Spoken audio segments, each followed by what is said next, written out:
Well, we're here today playing with the Henning. She's a 1930s dinghy built in the Bahamas. Made up a new word. And we were gifted her last year and took the fiberglass off the hull and been finding a few small places of rot, sealing up seams over to the stripped off old paint inside. We're to the priming and fairing stage. And so that's what you see. Some of this green is total boats, total fair. Filling in a few little holes. And then we're using a Kirby white primer. Put on one coat, sanded some of it. Thought we could use a second. I think what we probably needed was like 1.5 coats. But I'd probably rather have a little bit too much than not enough, because we can get it nice and smooth. So when we're sanding, this first coat makes the grain of the wood, the little fuzz of the wood, stick up, and you can almost hear the difference. This side is not sanded, so you just feel a little bumpy, a little scratchy, and then you go over once you're sanded. It's a lot smoother. So how much do you sand? Well, you sand till it's smooth is what we do. Let the boat tell you how much it wants to be sanded. We're using 80 grit pad, but going light. And it's not a high quality sandpaper, so I'd say it's more like 100 grit. Just doing light sanding. Get the stipple, or whatever you want to call it. Get a little bumps down. And then we'll turn around and get the other side, and she'll be ready for some. I think we're going to do seam compound next. And these seams have been caulked with cotton and then primed.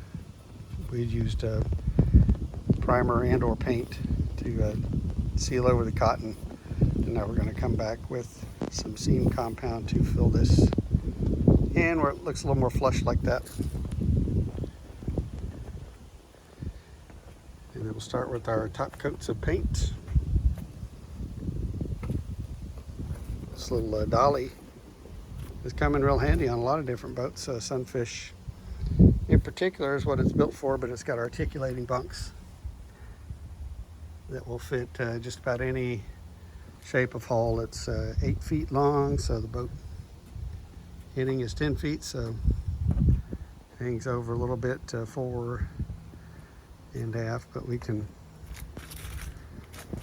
nice day, move the boat outside so we can make sawdust or sand, or if we want to paint outside, take advantage of a little bit of solar action to get paint drying, or vice versa. If it's too hot, we can roll it inside in the shade and then just keep it, put it wherever we want. So we're sanding using a random orbital DeWalt 20 volt. Hooked with the 80 grit pads. I believe they're Gator from our local hardware store. Hooked up to this Oneida air system cyclonic separator.